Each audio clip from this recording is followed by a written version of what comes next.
श्रीहरि मनोविलासिनी श्रीनिधि महाप्रचोदिनी श्रीसुखी सुमंगलांगिनी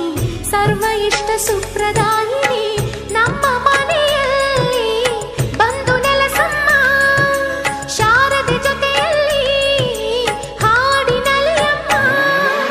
ಲಕ್ಷ್ಮೀ ಮಹಾಲಕ್ಷ್ಮಿ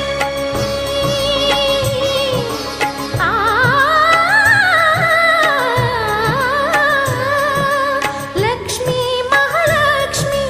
ಲಕ್ಷ್ಮೀ ವರಲಕ್ಷ್ಮಿ ಲಕ್ಷ್ಮೀ ಗೃಹಲಕ್ಷ್ಮಿ ನೀ ನಗುವಾಗಿ ನಗವಾಗಿ ಬಾರಮ್ಮ ಬಡವ